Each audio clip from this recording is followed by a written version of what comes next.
अन्नदाता, अन्नदाता, नीत तुम्हारा अन्नदाता। पग पग पर है संग तुम्हारे अन्नदाता। लहू किसानों का बन के पसीना सींचता है धरती का सीना। मेहनत का तेरी हक दिलवाने, नई तकनीक नई खोज बताने। पशुधन को गुणवान बनाना, पौध सुरक्षा को सिखलाना, खेती के सब गुर समझाने, भारत का सरताज बनाने। आठों पहर है संग तुम्हारे अन्नदाता, अन्नदाता। नमस्कार, मैं राधा ठाकुर आप सभी दर्शकों का अन्नदाता के इस कार्यक्रम में स्वागत करती हूं। हमारे देश का किसान जन का पोषक है, वे श्रम का देवता है, अन्नदाता है, उसमें ही भारत की आत्मा निवास करती है। ऐसे ही किसान भाइयों की प्रगति के लिए हम खेतीबाड़ी से जुड़ी बहुत सी नई लाभकारी जानकारियां हर रोज सुबह लेकर आते हैं। तो चलिए कार्यक्रम शुरू करने से पहले देखते हैं क्या है आज के अन्नदाता में। किसान ब्रोकली की खेती करके कमा सकते हैं अच्छा मुनाफा।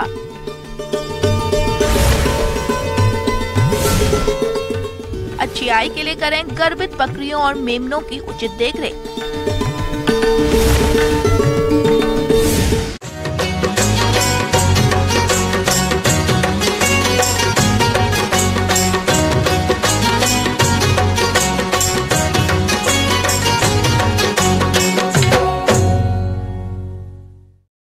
गोभी वर्गीय सब्जियों में फूल गोभी, पत्ता गोभी को तो सभी जानते हैं, लेकिन ब्रोकली का प्रचलन भी धीरे धीरे बढ़ रहा है।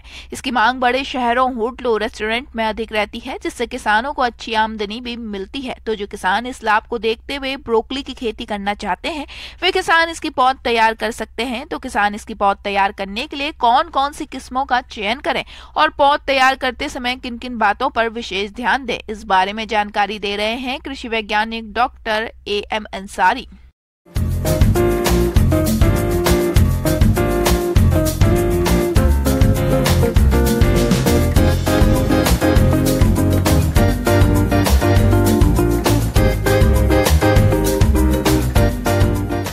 आज मैं आपके बीच मौजूद हूँ ब्रोकली की वैज्ञानिक खेती की जानकारी लेकर। किसान भाइयों, बाजार में आप लोग देखते हैं, अच्छा ब्रोकली अब कोई नया नहीं है। जब शुरुआती दिनों में ब्रोकली की खेती की जा रही थी तो लोग कहते थे ये हरा रंग की फूलगोभी है क्या? हाँ, तो ये हरा रंग की ही फूलगोभी है, लेकिन ये ब्रोकली है और ये फूलगोभी की ही फैमिली का ये एक सदस्य है और ये हरे रंग का होता है, लेकिन इसमें पोषक तत्व और कुछ औषधीय गुण कुछ अलग होते हैं। खासकर इसमें वैसे तो हम देखें तो जितने भी फूलगोभी हो, बंदा गोभी हो या दूसरे जो भी इस ग्रुप के हैं, उसमें कैंसर से लड़ने की क्षमता होती है, औषधीय गुण मौजूद होता है। लेकिन ब्रोकली में दूसरे कोल क्रॉप जो फूलगोभी की जाति के हैं उसे हम कोल क्रॉप कहते हैं। तो कोल क्रॉप के जितने भी सब्जियां हैं उसमें सबसे ज़्यादा कैंसर से लड़ने की क्षमता अगर किसी में होती है तो ब्रोकली में होती है, इसलिए ब्रोकली का बहुत डिमांड है।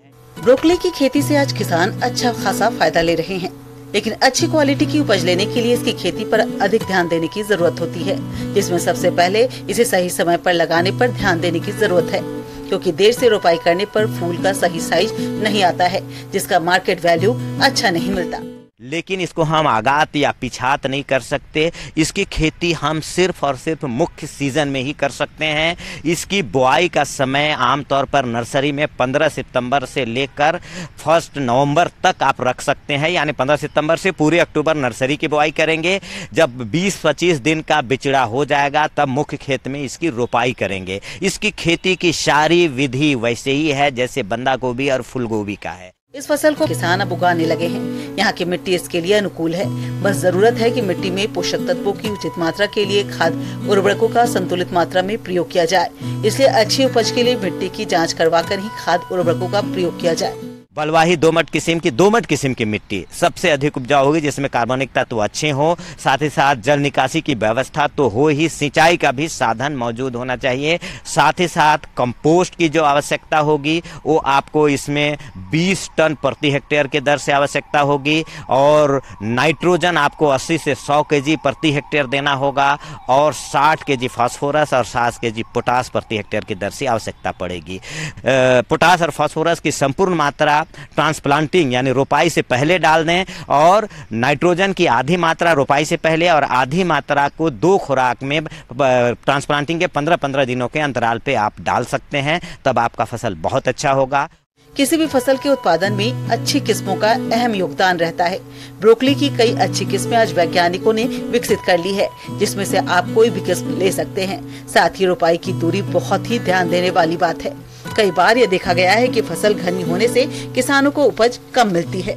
बीज की आवश्यकता होगी तो अलग अलग वैरायटी में थोड़ा बहुत चेंज करेगा। आम तौर पर 300 ग्राम से लेकर 500 ग्राम बीज की आवश्यकता होगी प्रति हेक्टेयर के लिए।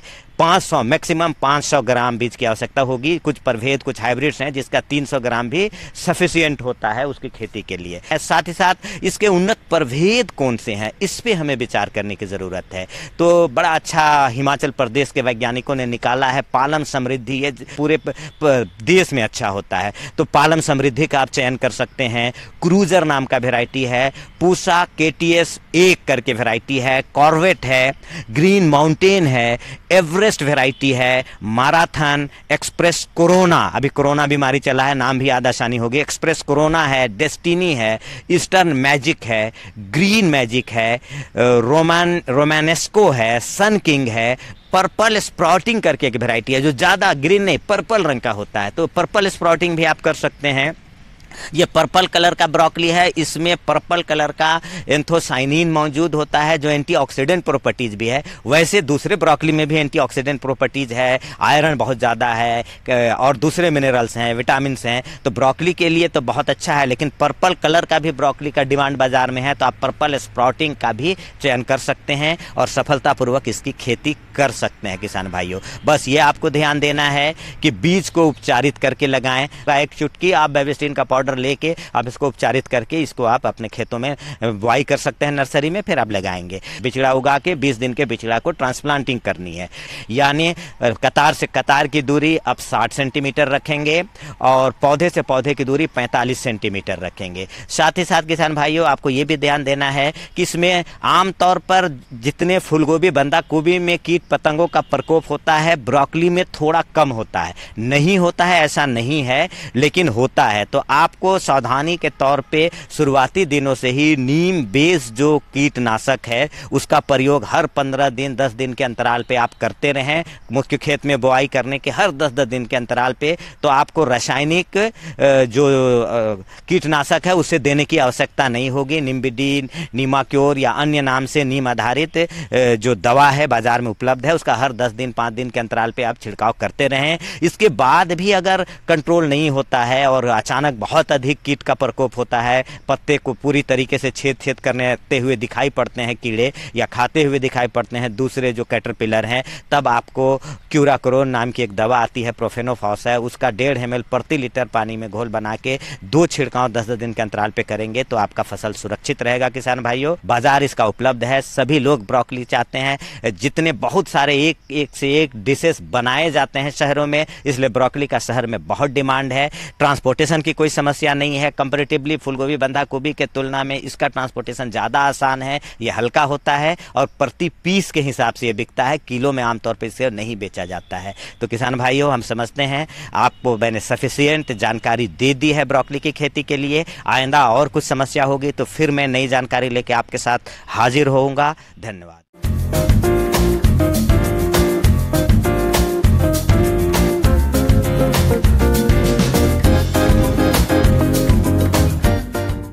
किसान भाइयों, अभी तक आपने खेती से जुड़ी हुई कुछ उपयोगी जानकारियां देखी। अब लेते हैं एक छोटा सा ब्रेक और जल्द ही लौटेंगे और कार्यक्रम में आगे भी है खेतीबाड़ी से जुड़ी महत्वपूर्ण जानकारियां, तो बने रहिए हमारे साथ।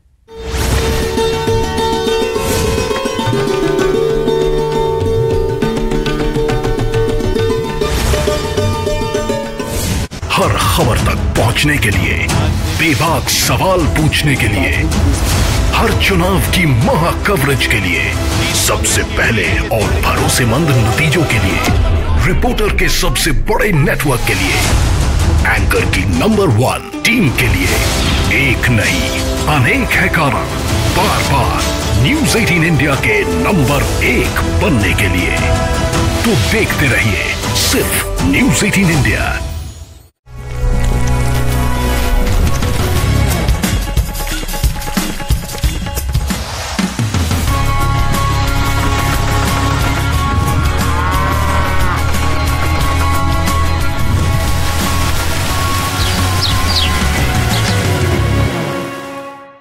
ब्रेक के बाद आप सभी दर्शकों का अन्नदाता में स्वागत है। तो चलिए अब रुख करते हैं अगली कड़ी की ओर।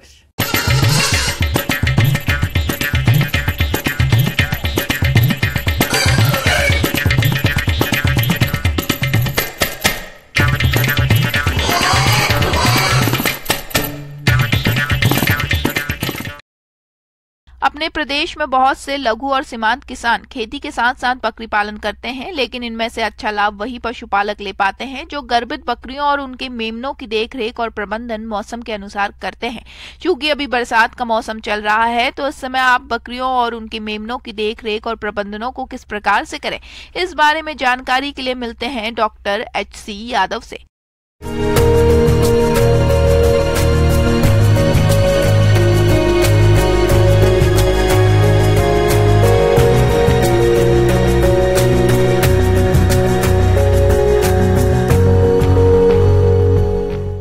तो चूंकि बकरी बच्चे को भी पाल रही है एवं शरीर को भी उसको अपने को शरीर को भी मेंटेन करना है, तो इस हिसाब से बच्ची जो बकरी को अपन खान पान दे रहे हैं, जो पशु आहार दे रहे हैं, उसमें 25% पशु आहार और एक्स्ट्रा अपनी गाभिन बकरी के लिए हमें और बढ़ा देना चाहिए, ताकि जो बच्चा देने वाली है वो स्वस्थ बच्चा जन सके। इसी के अगर लगता है हमें कि हमारी बकरी 10 दिन के अंदर बच्चा देने वाली है, तो हमें कम से कम 30 ml कैल्शियम की मात्रा बकरी को कम 10 दिन लगभग दे देना चाहिए। बड़े आराम से ब्याएगी और जो जेर ना गिरने की समस्या होती है, प्रोलैप्स होने की समस्या होती है, ये भी नहीं होती है। और कोशिश ये होना चाहिए कि बकरी हमारी शेड में ही रहे, एवं जो शेड के बाहर जो हमने जो बाड़ा बनाया है, बाड़े में रहे। बाड़े की व्यवस्था भी यही हो कि बाड़े में किसी भी तरह से गीलापन ना हो, बकरी के पैर गीले ना हो, और बाड़े में घूम लें, 2 दिन में बाड़े में घूम लें, और बरसात अगर होती है तो उसको पुनः शेड में कर दिया जाए। यही व्यवस्था हमें मुख्य रूप से इस समय बरसात के समय में देखना चाहिए। किसान भाइयों, बकरियों की प्रजनन क्षमता बहुत होती है। बकरी करीबन 1.5 साल की उम्र में ही बच्चा प्रजनन करने की क्षमता रखती है और 6 से 7 महीनों के अंदर उनका जन्म हो जाता है। एक बकरी एक बार में 2 से 3 या कभी कभी उससे अधिक बच्चे भी पैदा करती है, लेकिन इनके नवजात मेमनों की उचित देखरेख नहीं करने पर मृत्यु दर बढ़ जाती है। किसान भाइयों, अब हमारी बकरी के ब्याने की बात आती है। जिस दिन हमारी बकरी बच्चा देती है, हम उस बकरी के आसपास रहें। बच्चा देने के बाद हम देखते हैं कि बच्चा बिल्कुल सुस्त रूप से रहता है, तो हम सबसे पहले ध्यान दें कि बच्चे के नाक में अगर कोई सलाइवा, मुंह में कोई सलाइवा भरा है तो उसको साफ कर दें। बच्चे के सलाइवा को साफ करने के बाद थोड़ा पेट को हल्का हल्का सा दबा दें, ताकि बच्चे सांस लेने में शुरू हो जाए और सांस लेना उसका रेगुलर चालू हो जाए। तो हल्का दबाने से फेफड़े एक्टिव होते हैं और बच्चा सांस लेने लगता है बड़े आराम से। सलाइवा मुंह से और नाक से निकालने के बाद फिर बात आती है बच्चे की नाभ की। 4 इंच अब उनको देखना चाहिए कि 4 इंच छोड़ के एक अच्छे साफ सुथरे धागे से बच्चे की नाभ को बांध देना चाहिए धागे से, और धागे के जहां हमने गठान लगाई है, जोर से बांधा है, उसके नीचे साफ सुथरे ब्लेड से नाभ को काट देना चाहिए। ये इसलिए ज़रूरी है क्योंकि बच्चे छोटे होते हैं, उनको किसी भी प्रकार के कुत्ते बिल्ली पास में आ जाते हैं या कुछ भी है तो वो पहले नाभ को ही देखते हैं। नाभ बकरी भी चाटते समय नाभ को ही चाटती है, तो बकरी की बच्चे की नाभ में घाव बन जाते हैं, इससे बहुत तकलीफ होती है। तो हमारी कोशिश हो कि नाभ को हम पहले से ही काट दें। नाभ को काटने के बाद पीपी लोशन टिंचर आयोडीन से उसको सील कर दें, ताकि उसमें किसी भी तरह का इन्फेक्शन ना लगे। प्रायः देखा गया है कि हम बच्चे को दूध पिलाने में बहुत देरी कर देते हैं, तो कोशिश ये होना चाहिए कि बच्चा जन्मने के बाद उसको आधे घंटे के अंदर उसी माँ का दूध उसको मिल जाए, पहला दूध मिल जाए।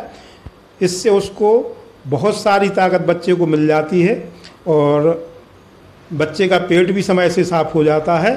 तो हमें पूरी तरह से ये कोशिश करना चाहिए कि हम आधे घंटे के अंदर बच्चे को पहला दूध जरूर पिला दें। फिर बात आती है बच्चे के खान पान की, तो 1 महीने तक बच्चे को माँ का दूध ही मिलना चाहिए, उस अलग से कोई आहार देने की ज़रूरत नहीं है। इसी व्यवस्था की तरह 1 महीने के बाद थोड़ा बच्चे को अपन चाहें तो हरी पत्तियाँ खिलाने की आदत डाल सकते हैं, हरी मुलायम पत्तियाँ उनको खिलाना शुरू कर सकते हैं। 1 सप्ताह के बाद में मेमनों को दूध पिलाने का समय दिन में 3 बार निर्धारित कर देना चाहिए और शुरुआती दाना देना शुरू कर देना चाहिए, जिसे क्रीपर राशन कहते हैं। इस आहार को बनाने के लिए मकई का दर्रा, 32% मूंगफली खल्ली, 35% गेहूं चोकर, 20% मिनरल पाउडर, 2.5% नमक, 0.5% और फिश मील 10% को अच्छी तरह से मिलाकर दाना मिश्रण तैयार कर बकरी के मेमनों को उनकी उम्र और वजन के अनुसार 15 से 60 ग्राम मात्रा प्रति मेमने को 7 महीने की उम्र से 3 महीने की उम्र तक खिलाना चाहिए, जिससे उनकी शारीरिक बढ़वार अच्छी हो सके। किसान भाइयों, इसी प्रकार से पानी की बात आती है। अगर हमारे यहाँ नल कनेक्शन है तो उसी का पानी पिलाएं, बाहर के स्रोतों का पानी अपन ना पिलाएं। 1 महीने के अंदर बच्चे को पेट के कीड़ों की दवाई जरूर पिला देनी चाहिए, ताकि अगर कोई पेट में कोई वर्मीसाइड पनपते हैं या अंतः परजीवी के लिए समय समय पर उनको एल्बेंडाजोल दवाई जो हमारे मार्केट में मिल रही सामान्यतः मिल जाती है, हमारी सरकारी संस्थाओं में खूब आराम से मिल जाती है। तो एल्बेंडाजोल की दवाई समय समय पर अपने बच्चों में देते रहें। किसान भाइयों, अब बच्चा अपना अगर इसके बाद 3 महीने का जब होता है, 3 महीने में पहला टीका अपन को बच्चे को PPR का लगवा देना चाहिए। इसके बाद 6 महीने होने पर जो और बीमारियां जो सामान्यतः बकरियों में होती हैं, जैसे HS हुआ, FMD हुआ, ब्लैक क्वार्टर हुआ, इंट्रोटॉक्सीमिया हुआ, इन बीमारियों का रेगुलर टीकाकरण 6 महीने बाद अपन को अपने बच्चों में करा देना चाहिए। अब सभी प्रकार के टीकाकरण जो मैंने पहले बताए हैं, इन समस्त बीमारियों का टीकाकरण 1 साल के अंदर सभी बच्चों में करा लेना चाहिए।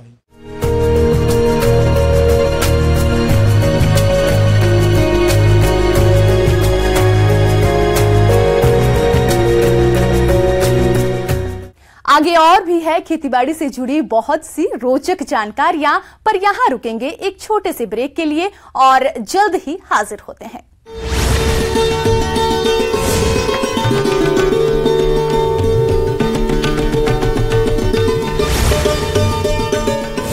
हर खबर तक पहुंचने के लिए, बेबाक सवाल पूछने के लिए, हर चुनाव की महा कवरेज के लिए, सबसे पहले और भरोसेमंद नतीजों के लिए, रिपोर्टर के सबसे बड़े नेटवर्क के लिए, एंकर की नंबर 1 टीम के लिए एक नहीं अनेक है कारण बार बार न्यूज 18 इंडिया के नंबर 1 बनने के लिए। तो देखते रहिए सिर्फ न्यूज 18 इंडिया।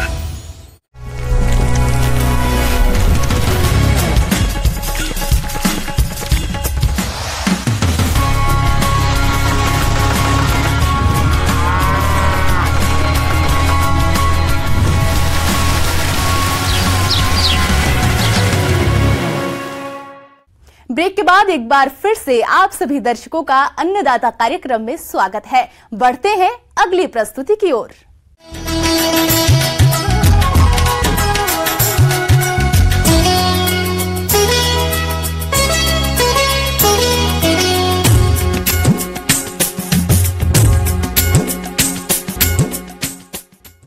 गन्ना एक लंबी अवधि वाली फसल है जो कि बढ़वार की अवस्था में है और अभी बारिश और तेज हवाओं के कारण फसल गिरने का डर बना रहता है।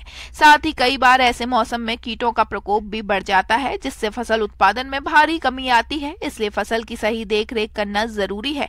तो आप गन्ने की फसल में कौन कौन से कार्यों को करें, जिस बारे में बता रहे हैं वरिष्ठ वैज्ञानिक डॉक्टर ब्रजराज सिंह कंसाना।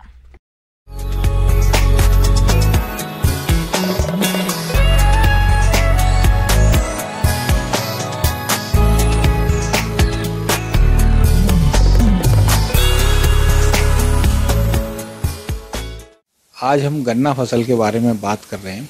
गन्ना एक प्रमुख शर्करा फसल है और पूरे देश में प्रमुख रूप से शक्कर का निर्माण गन्ना फसल से किया जाता है और गन्ना किसानों के लिए एक बहुत महत्वपूर्ण व्यापारिक फसल है। इससे उन्हें काफ़ी मात्रा में पैसा प्राप्त होता है और वो अपना जीवन यापन करने में सफल होते हैं। गन्ना एक लंबी फसल है। गन्ने की फसल में जल प्रबंधन एक प्रमुख बात है और हमें पानी, चूँकि ये लंबी फसल है, इसको पानी की ज़्यादा आवश्यकता होती है। तो अगर गैप पानी में ज़्यादा है तो हमें अपने गन्ने की फसल में पानी की व्यवस्था करना सुनिश्चित करना चाहिए और उसमें पानी पर्याप्त मात्रा में उपलब्ध कराना चाहिए। इसी के साथ साथ गन्ने की फसल में अभी इस मौसम में बहुत ज़्यादा कुछ करने की आवश्यकता नहीं है, क्योंकि ज़्यादातर किसान भाई फर्टिलाइजर अपना पूरा 100 दिन की अवस्था तक फसल में दे चुके होंगे।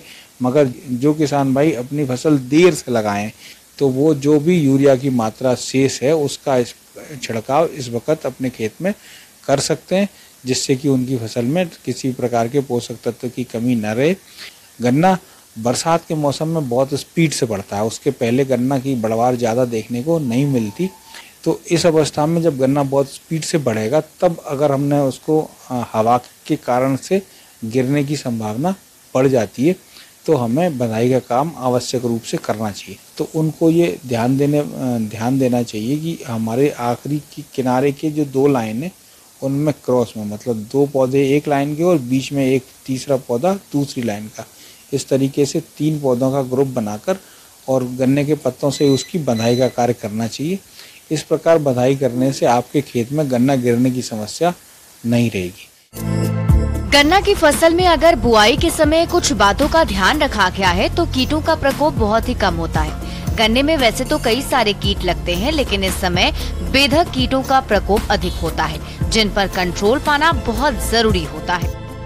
साथ ही साथ गन्ने में कई तना मक्खी और जो इल्लियां हैं वो देखने के लिए भी मिलती हैं। स्टेम बोरर और रूट बोरर भी हमारे गन्ने की फसल में इस मौसम में देखने के लिए मिलते हैं। तो इनके नियंत्रण के लिए भी हमें विशेष रूप से ध्यान रखने की आवश्यकता है।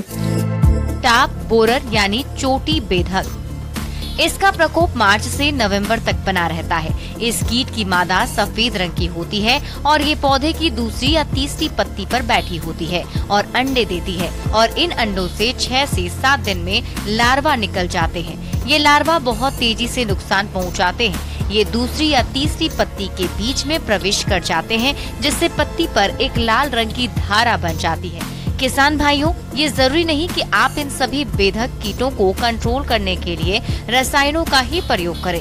बहुत सारे ऐसे भी तरीके हैं जिसे अपनाकर इन कीटों का बिना रसायनों के कंट्रोल कर सकते हैं। अगर हमारी फसल में इस प्रकार के कोई कीड़े दिखाई दे रहे हैं तो हम कार्टप हाइड्रोक्लोराइड या कोई भी सिस्टेमिक इंसेक्टिसाइड जैसे इमाबैक्टिन बेंजोएट वगैरह का स्प्रे कर सकते हैं, जिससे हमारी फसल कीड़ों की रोकथाम हम कर पाएं और उससे हमारी फसल को नुकसान न हो। इन्हीं सब बातों का ध्यान रख के अगर हम गन्ने का फसल लेंगे तो आपको अच्छी फसल देखने के लिए मिलेगी।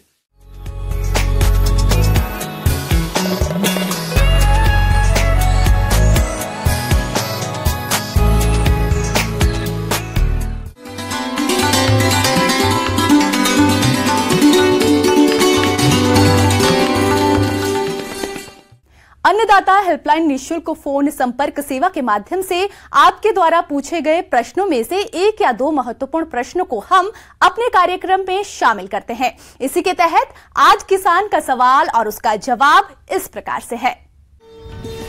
आज के अन्नदाता हेल्पलाइन में जिस प्रश्न को कार्यक्रम में शामिल किया गया है उसे पूछा है गाँव मलसीसर जिला चुरू के किसान हनुमान सिंह ने। आप मोटे अनाजों के महत्व पर जानकारी चाहते हैं तो हनुमान सिंह जी आपकी जानकारी के लिए प्रस्तुत है कार्यक्रम का यह अंश।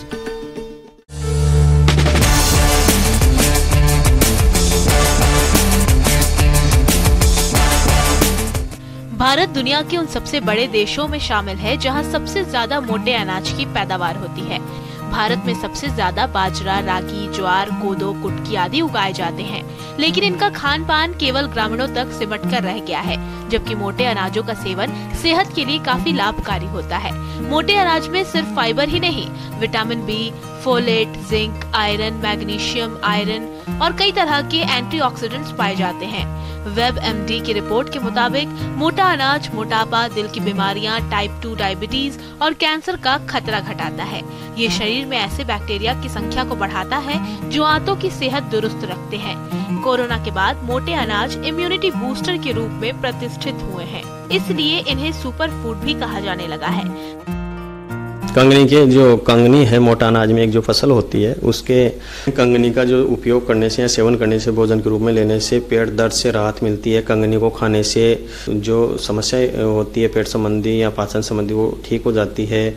ये इसमें फाइबर की मात्रा बहुत अच्छी होती है। ये इससे मोटापा जो है कम होता है। और कंगनी में बहुत सारे एंटीऑक्सीडेंट जो है तत्व होते हैं जो रेडिकल्स के प्रभाव को कम करते हैं, जिससे हमारी त्वचा जो है अच्छी रहती है।